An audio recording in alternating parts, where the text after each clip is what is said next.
ابھی دیکھو ایک میرے پاس ویڈیو آئی, کلپ آیا, کسی خاتون نے کہیں خودکشی کی ہے, شادی شدہ خاتون بچوں والی, وہ 5ویں بلڈنگ سے بچوں کو بھی پھینک دیا, خود بھی چھلانگ لگا دی. یہ ویڈیو وائرل ہوئی.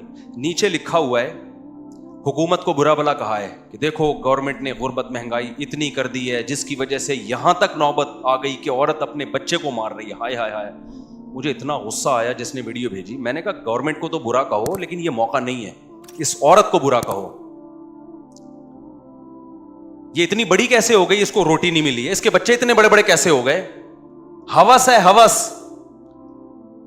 لیبل غربت مہنگائی کا لگا دیا. ہر شخص کو چاہیے عیاشی, جب عیاشی نہیں مل رہی تو ڈپریشن میں جا رہا ہے, خودکشی کر رہا ہے.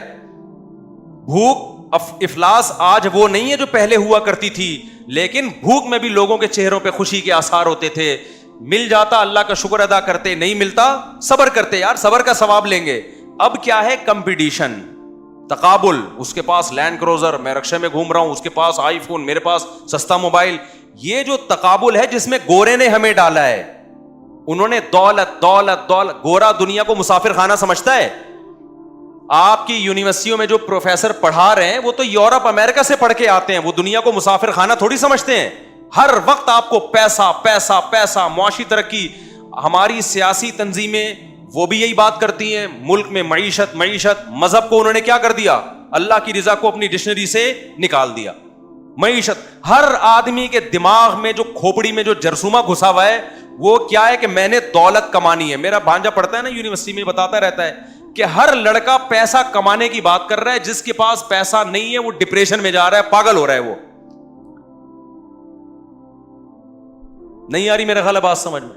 ابے تو کما کے کیا کرے گا, تو جانا قبرستان تو جا کے دیکھنا. تو ہمارے نبی نے پیسہ کمانے کی ترغیب بھی دی, لیکن ساتھ ساتھ قبرستان جانے کی بھی ترغیب دی ہے. آج ہمارے تاجر وہ حدیثوں تو لیتے ہیں جس میں ایماندار تاجر پیغمبروں کے ساتھ ہوگا, اور طاقتور مومن کمزور سے اللہ کو زیادہ محبوب ہے. طاقت میں مالی طاقت بھی ہے, جسمانی طاقت بھی ہے. ساری حدیثیں تو لے رہے ہیں, ہم بھی بتاتے رہتے ہیں حدیثیں, بھائی پیسہ کماؤ, ہم بھی کہتے ہیں. لیکن حدیث میں یہ بھی تو ہے کہ پابندی سے قبرستان جایا کرو. کیا کیا کرو, پابندی سے قبروں کو جا کے دیکھا کرو کہ تھوڑے دنوں میں لیٹنے والا ہوں میں یہاں پہ. اس سے پتہ چلتا ہے اسلام جو پیسہ کمانے کی ترغیب دے رہا ہے عیاشی کے لیے نہیں دے رہا. مسلم قوم کو پاورفل بنانا ہے, طاقتور بنانا ہے مسافر خانہ ہی.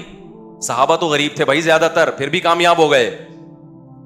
ہوس کا مریض نہیں بنا رہا اسلام آپ کو. اسلام کہہ رہا ہے پیسہ کماؤ, دل میں جگہ نہیں دو. دل میں دنیا کیا ہے, مسافر خانہ. بار بار جو میں مثال دیتا ہوں, آپ بزنس کلاس میں جاؤ ٹرین میں, اچھا سفر گزرے گا آپ کا, لیکن اس بزنس کلاس سے دل تھوڑی لگاؤ میرے بھائی کہ یہ سیٹیں کتنی اچھی اور یہ ایئر کنڈیشن ہائے, میرا دل ہی نہیں چاہ رہا میں یہاں سے اتروں. جہاز میں جا رہے ہو, ایئر ہوسٹس پہ دل آ گیا آپ کا, یار میری والی تو ہے نہیں, یہ کتنی اچھی بٹن دباؤ, چائے پیش کر رہی ہے, شربت پیش کر رہی ہے, میں نہیں جا رہا, میں نہیں جا رہا.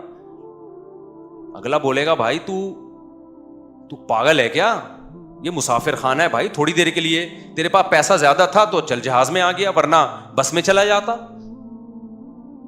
نہ بس سے دل لگانا ہے نہ جہاز سے. اور جہاز میں بیٹھا ہوا آدمی ان لوگوں پہ رش کر رہا ہے, ان کو جو بیچارے بس میں جا رہے ہیں, ٹرین میں جا رہے ہیں, ابے اکانومی کلاس میں جا رہے ہیں, ان کا دیکھو ناکام دنیا کے گھٹیا لوگ. تو عقل مند کیا کہے گا, بھائی منزل 24 گھنٹے کے بعد تو بھی وہیں پہنچے گا جہاں تو 1 گھنٹے میں جہاز میں پہنچ رہا ہے. منزل دونوں کی کیا ہے, سیم ہے. تو سفر پہ تھوڑی فخر کیا جاتا ہے. تو پیسہ پیسہ پیسے کی بکواس تو بہت ہو رہی ہے. یونیورسٹیوں میں جاؤ نا, ہمارے زمانے میں وہ ماحول تھا, اب تو اور آگے جا چکا ہے.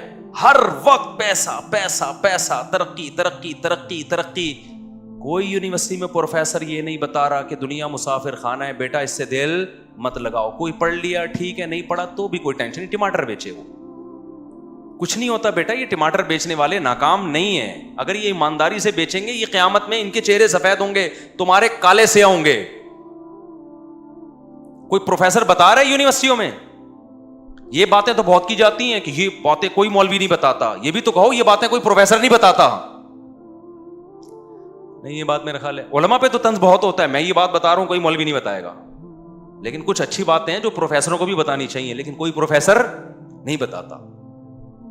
خود پروفیسر ڈپریشن میں نفسیاتی ڈاکٹر خود ڈپریشن میں جا رہے ہیں, کیونکہ وہ کہہ رہے ہیں ہم نے نفسیات پڑھی تھی اتنی محنت سے کہ ہم لوگوں کو ڈپریشن سے نکالیں گے اور اس کے ہم پیسے لیں گے.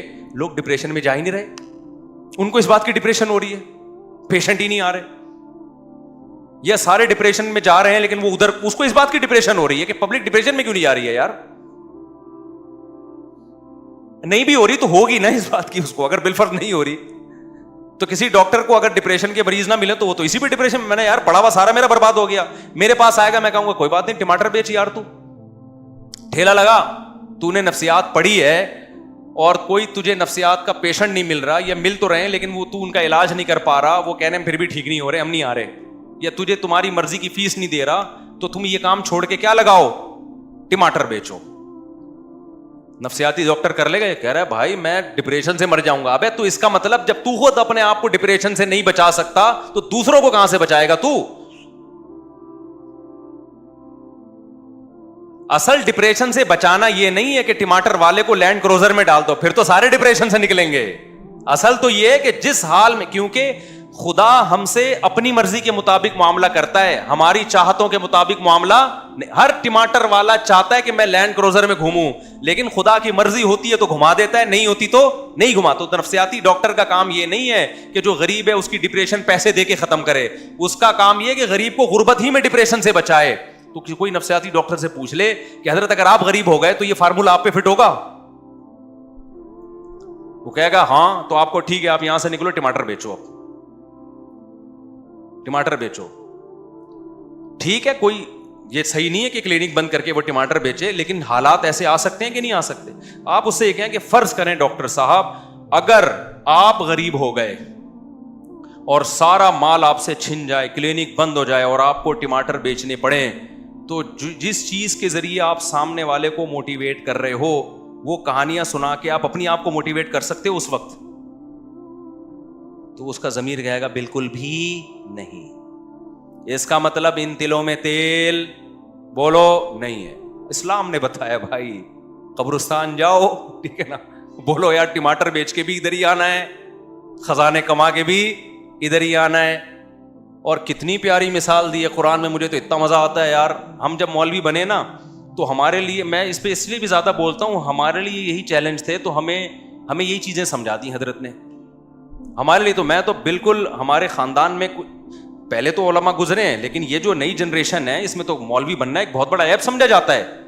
اب میرے خاندان میں میرے کزن آرمی میں آفیسر ہیں, 2 کزن ہیں میرا خیال ابھی کرنل بن گئے ہوں گے, اور ڈاکٹر ہیں, انجینئر ہیں, اچھے, ہمارا ایجوکیٹڈ خاندان ہے, پڑھا لکھا خاندان ہے. مجھے خیال آیا مولوی بننے کا. جب میں مدرسے گیا تو سب سے بڑا سوال یہ ہے کوئی ڈگری کیا ہوگی آپ کے پاس, اس کی ویلیو کیا ہوگی, پیسہ کیا ہوگا, کماؤ گے کہاں سے, کھاؤ گے کہاں سے. سب سے بڑے سوالات ہی بڑے بڑے پہاڑ تھے سوالوں کے. تو ہمارے حضرت فرمایا دنیا کیا ہے بھائی, مسافر خانہ ہے, ٹھیک ہے نا. ہم نے اس وقت سے انجوائے کر رہے ہیں الحمدللہ, اور انجوائے کے نام پہ منہ بھی چڑھا رہے ہیں لوگوں کا, انجوائے کے نام پہ. ابھی کچھ دن پہلے میں کسی مولوی صاحب کے پاس بیٹھا ہوا تھا, انہوں نے کہا یار تم کیا کرتے ہو. میں نے کہا مجھے تو اللہ نے ایسے کھلایا ہے کہ میں آگے آگے بھاگ رہا ہوں, رزق میرے پیچھے پیچھے بھاگ رہے ہیں. مجھے تو اللہ نے ایسے کھلایا بھائی. ہم نے تو ابھی تک اللہ کا شکر ہے مولوی بنتے ہوئے بھی غربت نہیں دیکھی. آپ کہہ سکتے ہو شاید جب میں مولوی بن رہا تھا مدرسے میں 8 سال, تو کروڑوں روپے مجھے گھر سے جیب خرچی ملتی تھی.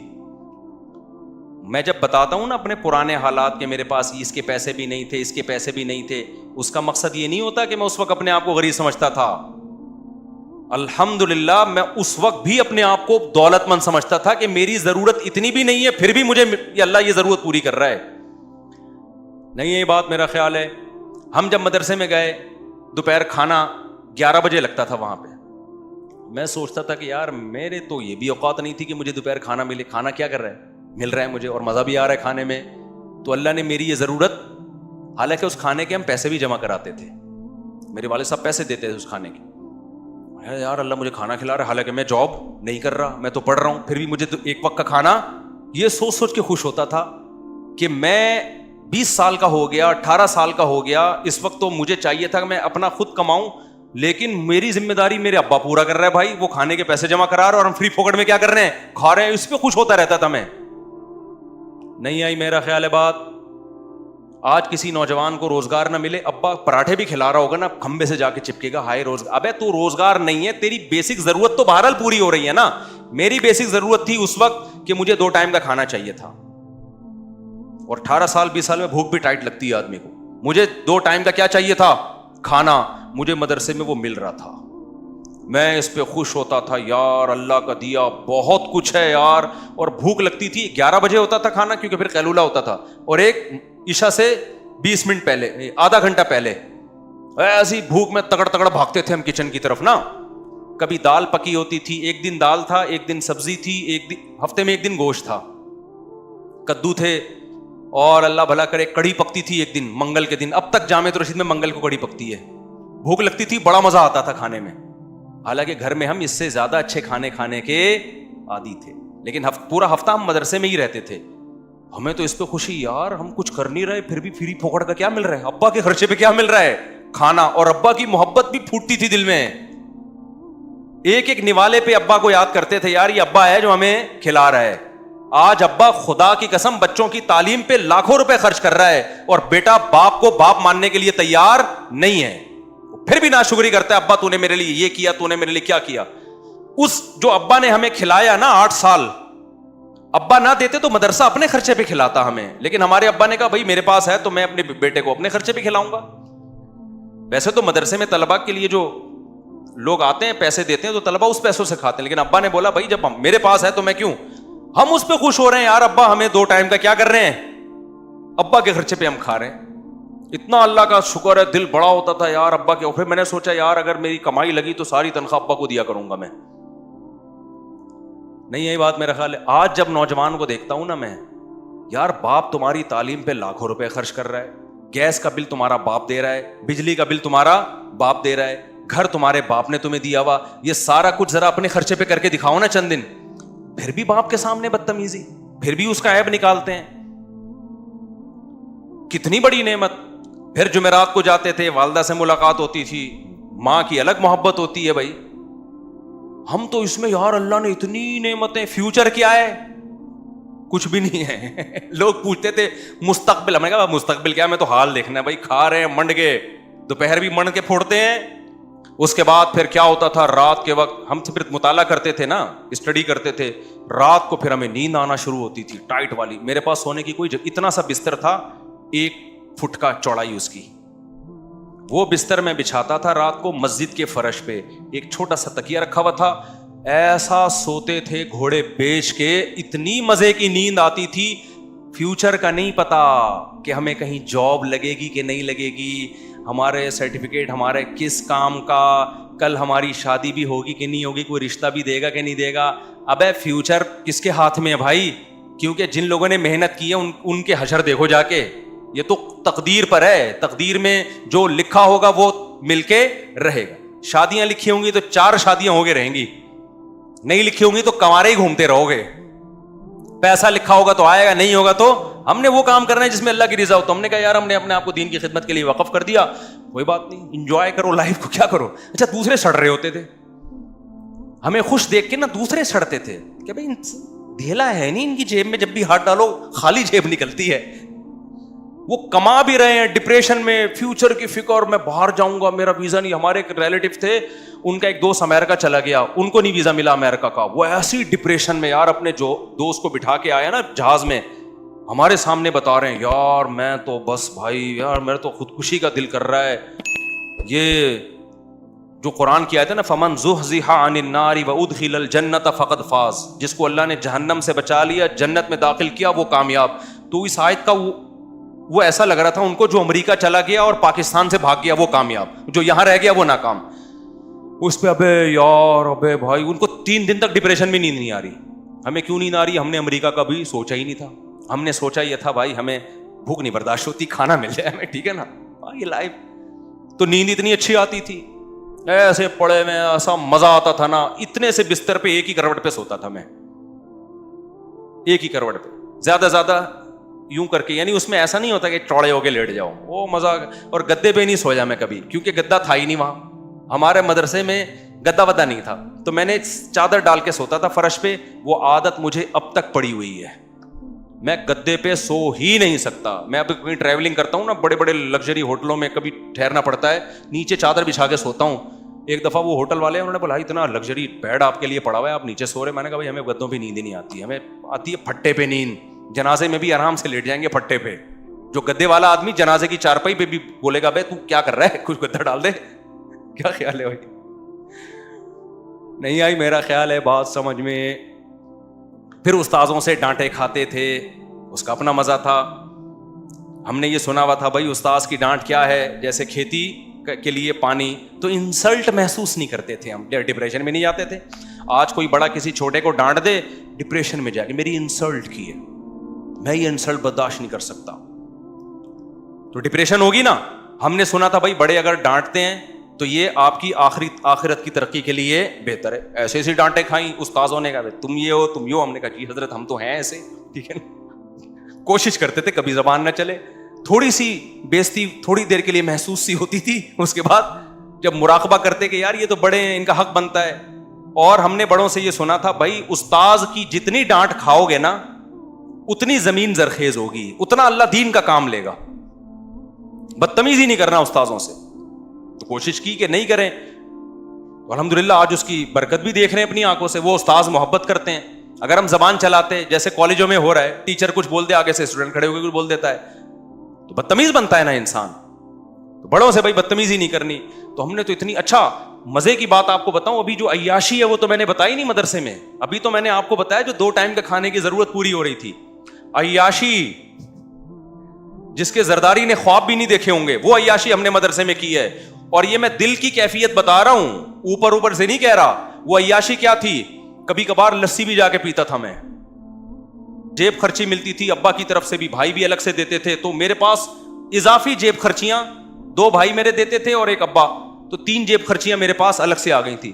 اس سے میں کیا کرتا تھا, کبھی لسی پی رہا ہوں, کبھی سٹے سے مراد چائے, ہم اس کو سٹا کہتے تھے پیار سے, چائے پی رہا ہوں. پھر ہمارا دل کرتا تھا یار یہ مدرسے کا کھانا اب سبزی کھا کے ہم تھک گئے, جا کے ہوٹل کا قیمہ کھانا چاہیے. ایک بڑا زبردست ہوٹل تھا, وہ وہیں چند دوست مل کے اس سے قیمہ بنواتے تھے ہم. ایسا مزے کا قیمہ لگتا تھا یار وہ ہمیں. پھر کیا ہوتا تھا, پھر تھوڑے سے غیر قانونی کام بھی کرتا تھا میں مدرسے میں. سب بچے کرتے ہیں تھوڑے تھوڑے, تو چلتا ہے نا یہ. وہ یہ تھا کہ ہمیں اجازت نہیں تھی کہ 4 بجے مدرسے سے باہر جانے کی, کیونکہ عصر تک پڑھائی کا ٹائم تھا. اس میں ہم یہ کرتے تھے کہ چھپڑ میں نکل کے نا چرسیوں کے ہوٹل میں چائے پی کے آتے تھے. ہوٹل بہت گندا تھا, وہاں بھی پابندی تھی, یہ گندے غلیظ ہوٹل میں نہیں جانا آپ لوگوں نے.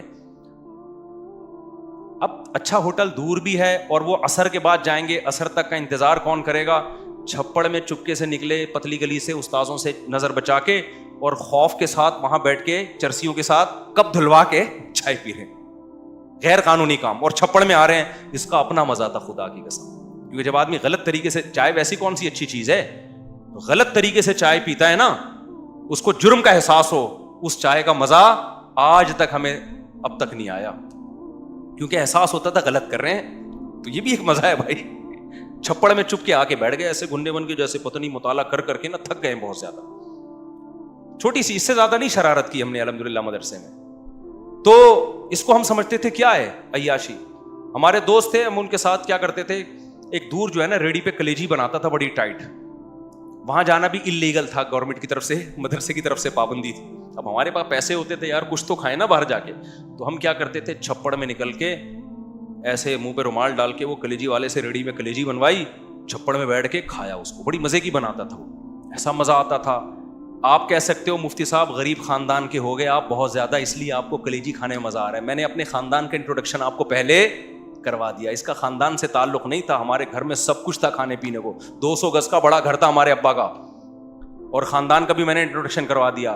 اصل میں جو مفتی رشید احمد صاحب ہمارے شیخ تھے نا, انہوں نے بتایا تھے دنیا کیا ہے, مسافر خانہ. لہذا ہمیں اس میں ریڑی کی کلیجی بھی بڑی مزے کی لگ رہی تھی, اور دکان کی لسی کا ہمیں مزہ آ رہا تھا, اور چرسیوں کی چائے کا ہمیں. اچھا اس ہوٹل میں بڑے مزے تھے. چرسی نا ہیروئن چی تھے, چرسی نہیں, بیٹھے نا جھوم رہے ہوتے تھے. انہیں دیکھ کے ہماری تھوڑی بہت جو پڑھائی کی ٹینشن ہے وہ ختم ہوتی تھی. یہ جو میں بیانات میں اتنا ہیروئنچیوں کا, چرسیوں کا تذکرہ کرتا ہوں نا, کیونکہ میں نے اس ہوٹل میں بہت دفعہ ہیروئنچیوں کے ساتھ بیٹھا ہوں. اللہ کا شکر ہے لگایا نہیں ہم نے کبھی. ہم باہر جا کے پہلے اپنے کپ دھلواتے تھے کہ ابے ایسا نہ ہو کہ تو وہ تو مجبوری تھی نا, دور جانے کی اجازت نہیں تھی ہمیں. اجازت تھی لیکن ٹائم پہ, ہم تو غیر قانونی ٹائم پہ جا رہے تھے. تو وہاں ہیروئنچیوں کو ہم دیکھتے تھے, کوئی ادھر گر رہا ہے, کوئی ادھر گر رہا ہے, ایسی ایسی باتیں پھینک رہے ہیں یار, اس کو انجوائے کرتا ہے آدمی.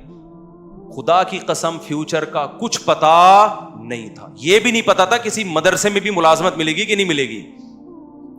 کیوں؟ ہمارے حضرت نے بتا دیا دنیا کیا ہے, مسافر خانہ. اور پھر جو حضرت کہہ رہے تھے ہم اپنی آنکھوں سے دیکھ بھی رہے تھے. حضرت کے پاس نوٹوں کی گڈیاں آتی اتنی بڑی بڑی, زمینوں سے پیداوار آتی. حضرت فرماتے ساری صدقہ, ساری کیا ہے؟ صدقہ. حضرت فرماتے تھے میں ریا اس لیے کر رہا ہوں آپ لوگوں کی تربیت کے لیے, یہ کام میں چھپا کے بھی کر سکتا ہوں. تو حضرت نے کہ اپنا ذاتی گھر بھی نہیں بنایا, پھر آخر عمر میں اپنی اہلیہ کے لیے ایک فلیٹ خریدا تھا. اور حضرت کیا کرتے تھے, جو آ رہا ہے مال صرف اپنا مہینے کا جو خرچہ ہے نا وہ حضرت بچاتے تھے. گیس کا بل, بجلی کا بل, اور کھانا بڑا ٹائٹ ہوتا تھا حضرت کا. ناشتے میں سیب, ہاف بوائل انڈے, اور پھر دوپہر کا کھانا, رات کا کھانا, وہ بڑا لگژری, لباس لگژری. لیکن حد ہوتی ہے نا ایک چیز, ہر چیز کا جو منتھلی خرچہ ہے وہ رکھا. باقی حضرت کہتے ہیں میں گنتا نہیں کہ لاکھ روپے ہیں, کروڑ روپے ہیں, ارب روپے ہیں, سارے کیا فی سبیل اللہ. مسافر خانہ ہے بھائی, نکالو. نہیں ہے ہمارے خیال بات سمجھ میں. کھایا اچھا, کیونکہ مسافر خانہ ہے تو اگر بزنس کلاس میں چلے جاؤ تو اچھی بات ہے نا, کیا خیال ہے؟ لیکن دل نہیں لگایا. بزنس کلاس میں آپ کو چیزیں مل رہی ہیں, آپ نے جیبوں میں ڈالنا شروع کر دی کہ میں منزل پہ لے گیا. ابے بھائی یہیں کھاؤ پیو, ہلکے پھلکے ہو کے منزل پہ چلے جاؤ. سمجھ تو ہم دیکھ بھی رہے تھے حضرت کو کہ جو کہہ رہے مسافر خانہ ہے تو سمجھ بھی رہے ہیں. اور جس دن حضرت کا انتقال ہوا, مدرسے کے گھر سے حضرت کا جنازہ اٹھائے. حضرت کا اپنا ذاتی گھر نہیں تھا. ہم نے کہا حضرت اچھے رہ گئے کہ جتنا آیا صرف ضرورت کا رکھا, اور اتنا رکھا جس سے لائف اچھی گزر سکے. حضرت کے گھر میں ایئر کنڈیشن بھی تھا, حضرت کے گھر میں مہنگے مہنگے عطر تھے, وہ سب حضرت کے پیسوں کے خریدے. بہت سے ہدیے بھی آتے تھے, اور حضرت کا لباس بہت اچھا, پگڑی بہت اچھی, اور ہر چیز بہت اسٹینڈرڈ. گاڑی ایسی خاندانی کہ آپ کی سوچ ہوگی. وہ میں بتاتا ہوں نا, کویت کے شہزادے سے گاڑی خریدی تھی. ہر چیز اچھی, بچانا نہیں ہے کیونکہ مسافر خانہ ہے. نہیں ہے بات. تو جو آ رہا ہے نکال رہے ہیں, جو آ رہا ہے کیا کر رہے ہیں, نکال رہے ہیں. تو جب حضرت کا انتقال ہوا ہم نے کہا بھائی یہ خوش قسمت ہے. کیا خیال ہے؟ اب واقعی پتہ چل گیا یہ کیا تھا, مسافر خانہ. ہم نے جنازہ اٹھایا, وہی ہم نے جنازہ پڑھایا, ہم نے خود اپنے ہاتھوں سے دفنایا, اور ہمیں یقین ہو گیا بھائی واقعی یہ کیا ہے. بولو مسافر خانہ ہی. اچھے رہ گئے جو آخرت کے لیے بھیج دیا. نبی صلی اللہ علیہ وسلم گھر تشریف لائے نا, حضرت عائشہ سے پوچھا کہ کچھ کھانے کو ہے. فرمایا کہ کچھ ہدیے میں کچھ گوشت آیا تھا, کوئی سیری وغیرہ آئی تھی, تو یہ رہ گیا ہے, یہ باقی ہے, باقی سارا میں نے صدقہ کر دیا. یار غربت کتنی تھی, اس میں صدقے ہو رہے ہیں. اور آج جو کھمبوں سے لٹک رہا ہے نا بے روزگاری میں, خدا کی قسم وہ اس غربت کا تصور نہیں کر سکتا جس غربت میں صحابہ رہے ہیں. اچھا اس زمانے میں جب میں پہلی حدیث مکمل کر دوں, نبی نے فرمایا کہ عائشہ گھر میں کچھ ہے. انہوں نے فرمایا یا رسول اللہ یہ تھوڑا باقی رہ گیا, باقی صدقہ. آپ نے فرمایا جو صدقہ کیا وہ باقی رہ گیا, یہ ختم ہو جائے گا.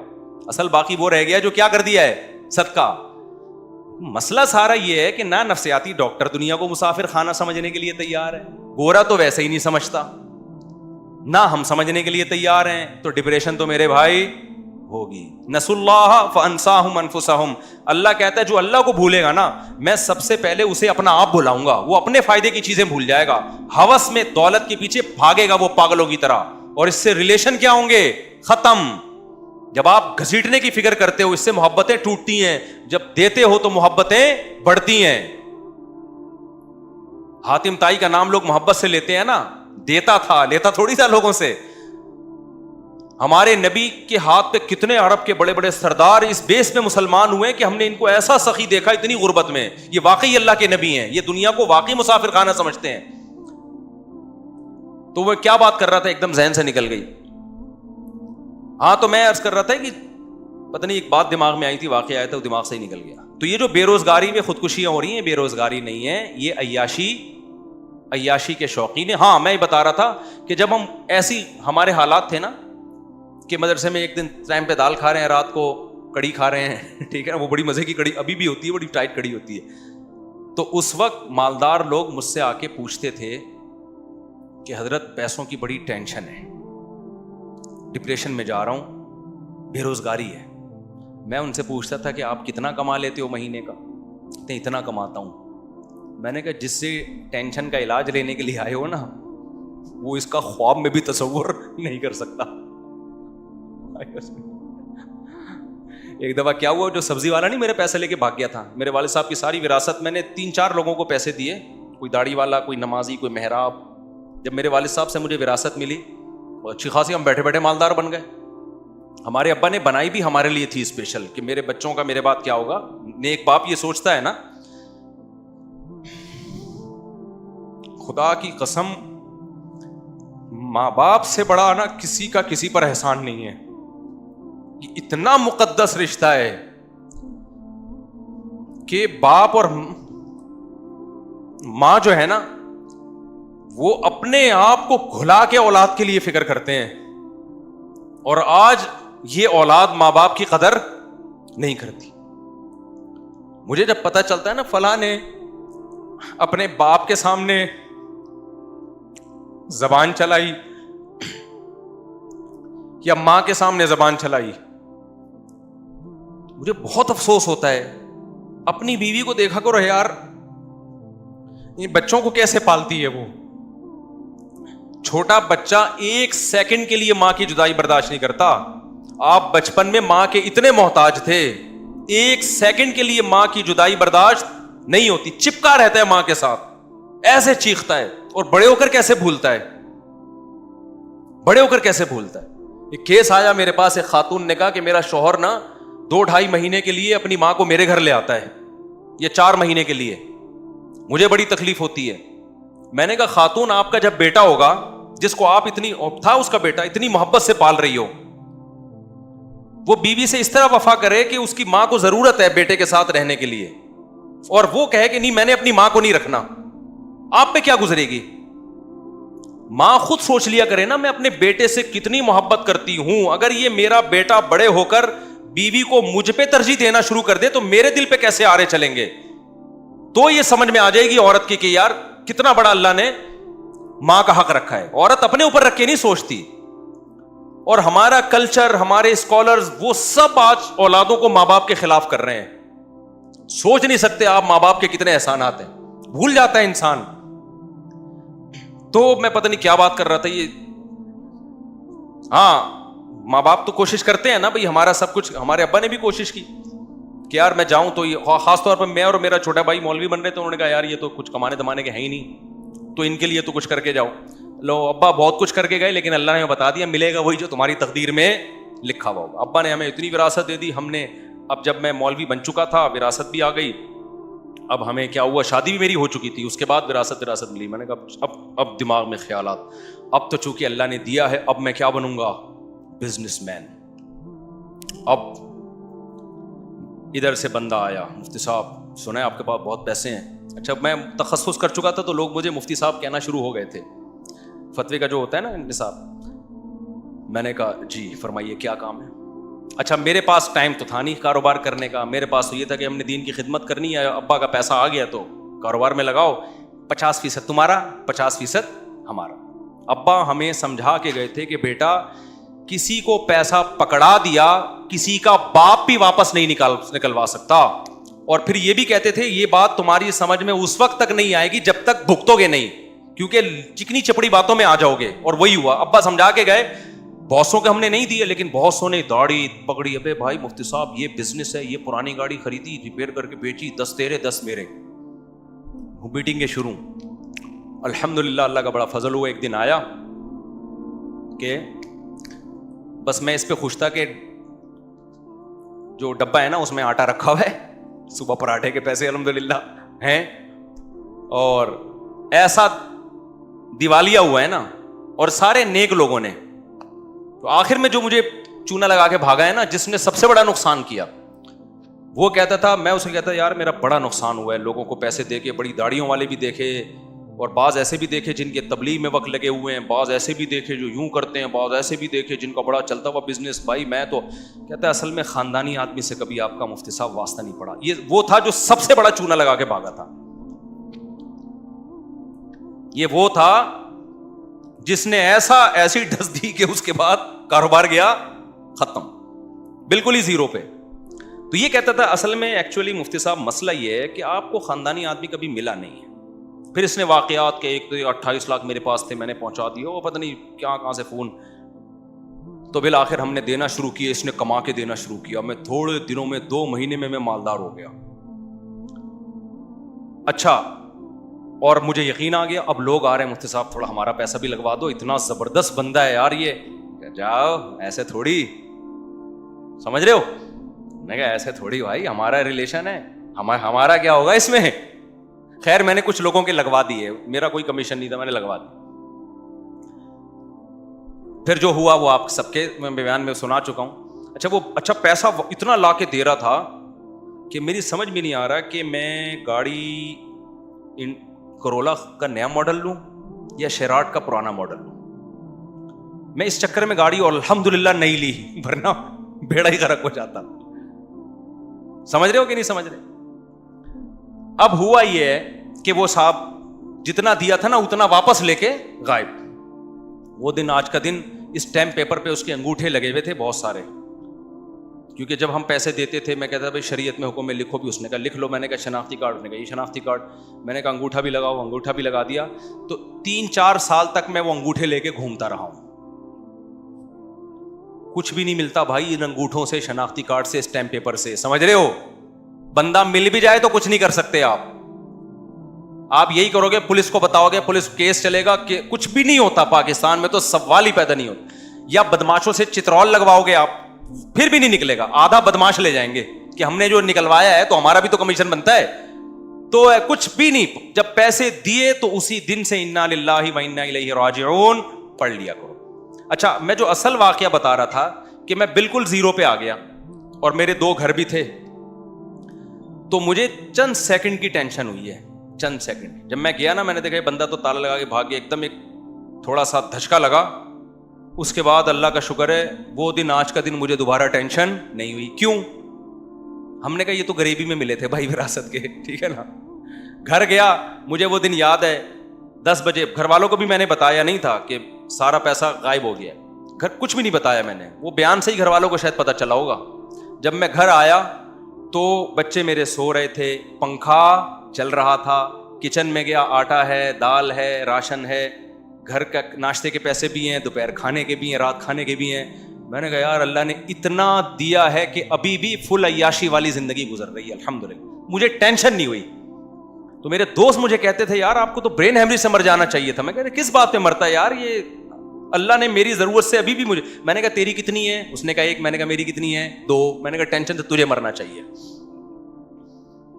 باتیں کر رہے ہیں ہمارے سامنے، 1 لے کے گھوم رہا ہے اور ہمارے سامنے شو مار رہا ہے. سمجھ رہے ہو بات کو؟ میں گلگت گیا نا، میری تیسری شادی کے لیے رشتہ تھا، انہوں نے انکار کر دیا لڑکی والوں نے. تو وہ ان کو مجھ پہ ترس آنے لگا. میں نے کہا ترس کھانے کی ضرورت نہیں، ابھی بھی 2 ہیں تمہاری، ابھی ترس ہم تم پہ کھائیں گے. تو مجھے ذرا بھی الحمدللہ ٹینشن نہیں. اس دن سے آج تک کوئی ٹینشن نہیں، کیونکہ مجھے کھانے کو مل رہا ہے. بھائی فیوچر ہم نے پلاننگ کی نہیں ہے ٹوٹ پٹانگ قسم کی کہ ہمیں یہ چاہیے ہمیں وہ چاہیے. بھائی ہمیں بچوں کے لیے نان نفقہ چاہیے، گھر والوں کو کھلانے کے پیسے چاہیے. عیاشی کسی بھی بیگم کو چاہیے تو بھائی ہمارے پاس جو ہے ہم اسی حساب سے آپ کو کھلائیں گے. نہیں ہے تو پھر آپ ٹھیک ہے بھائی پھر جاؤ. جیسے نبی نے فرمایا تھا نا اپنی ازواج سے کہ ہمارے ساتھ رہنا ہے تو اسی اسٹائل میں رہنا ہے. نہیں ہے تو ہم چوری تھوڑی کریں گے، اب جا کے ڈپریشن میں تھوڑی جائیں گے. تو اللہ کا شکر ہے ہمارے گھر والے بھی رہتے رہے. ان دنوں میں ایک بندہ آیا اور اس نے مجھے کہا کہ مفتی صاحب، یہ 2006 یا 7 کی بات ہے، مفتی صاحب میرے 80 لاکھ روپے کا لاکر سے کوئی بندہ لے گیا ہے. 80 لاکھ روپے، اور میں 1 ہفتے سے ٹینشن میں سویا نہیں ہوں. میں نے کہا بچے کتنے ہیں آپ کے پاس؟ کہہ رہے ہیں وہ تو بینکوں میں پڑے ہوئے ہیں، پتہ نہیں 80 کروڑ ہوں گے، کتنے ہوں گے. میں نے کہا اللہ کے بندے، میرا جو بندہ پیسے لے کر گیا ہے نا، میں 0 روپے بچے ہیں میرے پاس. کتنے بچے ہیں؟ 0. 1 روپیہ نہیں ہے. اور مجھے ٹینشن نہیں ہو رہی، اور تیرے پاس ابھی بھی لاکھوں روپے پڑے ہوئے ہیں اور تو مجھ سے آ رہا ہے. ہونا تو چاہیے میں تیرے پاس آؤں. صحیح ہے نا کہ بھائی میرے پاس ایک بھی نہیں. تو میں نے کہا یہ پیسوں کا مسئلہ نہیں ہے، یہ اوپر کی سیٹنگ کیا ہے، آؤٹ ہوئی بھی ہے. تو میرے بھائی اگر اسلام پہ آ جاؤ، میں تو کوئی شو مارنے کے لیے باتیں نہیں کر رہا. اللہ کی نظر انسان سے ہٹ جائے 2 ٹکے کی ویلیو نہیں رہتی اس کی. بعض چیزیں بتانی پڑتی ہیں کہ ہم نے جو بڑوں سے سیکھا ہے پارسل کرنا پڑتا ہے تاکہ آپ لوگوں کو فائدہ ہو. اور یہ جو خودکشی کے واقعات ہو رہے ہیں نا بے روزگاری میں، ان اس میں حکومت کو تو ویسے ہی برا بلا غریبی میں, وہ تو ان خودکشی کے حالات دیکھ کے نہیں کہا کرو کہ اصل میں گورنمنٹ ایسا کر رہی ہے جس سے لوگ خودکشی ہو رہی ہے. گورنمنٹ جتنی بھی کرپٹ ہو, ٹھیک ہے بولو گورنمنٹ کو برا بلا تاکہ ان کو تھوڑی سی, ان کو بھی تھوڑا تنبیہ ہو, لیکن خودکشی کے حالات میں خودکشی کرنے والے پہ کبھی ترس نہ کھایا کرو. یہ بولا کرو یہ دنیا کا غلام تھا, دنیا مردار. نبی نے فرمایا اللہ کی نظر میں اس دنیا کی حیثیت مچھر کے پر کے برابر نہیں ہے. اللہ کے نبی نے ایک دفعہ کچرے کے ڈھیر سے گزرے, بکری کا مرا ہوا بچہ پڑا تھا. آپ نے فرمایا بتاؤ اس بچے کو کون اتنے درہم میں خریدے گا؟ صحابہ نے کہا یا رسول اللہ مردار ہے, کون خریدے گا؟ آپ نے فرمایا اللہ کی نظر میں دنیا کی ویلیو اس سے بھی کم ہے. تو جس سے وہ مردہ بکرا چھن جائے اور وہ خودکشی کر رہا ہو تو خودکشی کرنے والا قابل ترس نہیں ہے, خودکشی کرنے والا قابل ملامت ہے. ابے دنیا مردار پہ تو نے جان دے دی, ملک پہ جان دیتا, ماں باپ کی عزت پہ جان دیتا, دین کی خاطر جان دیتا, مظلوم کی مدد کے لیے جان دیتا, اچھا لگتا. ٹکوں پہ مر رہا ہے, لیکن روٹی نہیں ملی ایک وقت بھی, اس پہ مر رہا ہے. نہیں آ رہی بات میرا خیال ہے سمجھ میں؟ تو یہ خودکشی کرنے والوں پہ ترس نہیں کھایا کرو. مجھے بہت افسوس ہوتا ہے جب نیچے کہا ہائے بیچارے غربت مہنگائی. ابے تو بیچاروں پہ کر رہے اس کو, توندے بھری ہوئی ہیں ان کی کمبختوں کی. یہ ہوس ہے, ہوس, زیادہ چاہیے اور زیادہ چاہیے اور زیادہ چاہیے اور زیادہ چاہیے. اور یہ ہوس کا مریض ان کو میڈیا نے بنایا ہے, گورے نے بنایا ہے, غیر مسلموں نے بنایا ہے, اور لبرل لوگوں نے بنایا ہے جو ہر وقت پیسے کے پیچھے بھاگتے ہیں. مذہب آپ کے دل کو سے پیسے کی محبت نکالتا ہے. پیسہ کمانے سے منع نہیں کرتا, پیسہ جیب میں ہونا چاہیے, دل کے اندر نہیں ہونا چاہیے. اور دل سے پیسہ جب تک نہیں نکلے گا جب تک دبا کے اللہ کی راہ میں خرچ نہیں کرو گے. نکالو, ایسے نکالو کہ دل سے نہ لگے کہ دل میں تکلیف ہو رہی ہے. وہ صدقہ ہوتا ہے, تھوڑا سا اندر کیا ہو, زخم ہو کے یار یہ میں کیا کر رہا ہوں. لیکن بیسک ضرورتیں پہلے پوری کرو. اتنا صدقہ نہ کرو کہ آپ بیسک ضرورتوں سے ہی چلے جاؤ نا, وہ تو پھر غلط ہو جائے گا. بیسک جیسے ہمارے حضرت اپنا مہینے کا لگژری خرچہ نکال کے رکھتے تھے, اس میں سیب بھی تھے, ہاف بوائل انڈے بھی تھے, اور سیب یہاں سے ختم ہو گئے تو ٹورنٹو سے آ رہے ہیں, باہر سے امپورٹ ہو رہے ہیں سیب. اور لباس, خوراک, گیس, بجلی, جو بھی بنیادی خرچے ہیں وہ پہلے, اس کے بعد پھر کچھ. میں پھر بھی آپ سے کہتا ہوں جمع بھی کرو, آپ بچوں کے لیے بھی بناؤ, لیکن صدقہ خیرات بھی تو کرو نا. جب آپ صدقہ خیرات کرو گے, اپنی مرضی سے مال کو نکالو گے, تو پھر کسی دن نکل گیا تو غم نہیں ہوگا. وہ کام ہوگا جو آپ پہلے سے کر رہے ہو. ابے کیا ہو گیا, آپ ہزاروں لاکھوں روپے صدقہ کرنے کے عادی ہو, کسی دن ڈاکو نے ہزاروں لاکھوں چھین لیے تو آپ کہو گے یہ تو ہم خود سے کرتے رہے ہیں بھائی, یہ کام ڈاکو نے کر دیا تو کیا بڑا کام ہو گیا, ٹینشن نہیں لگا. تو دنیا مردار کی محبت میرے بھائی نکالنی پڑے گی آپ کو کائنڈلی, اس کے بغیر بات بنے گی نہیں. اور وہ جو میرا ٹاپک تھا وہ وہیں رہ گیا کہ نارمل کون ہے, ایب نارمل کون ہے, ٹھیک ہے نا. تو اسلام ہی آپ کو نارمل بناتا ہے, باقی ساری تحریکیں آپ کو ایب نارمل بنا رہی ہیں.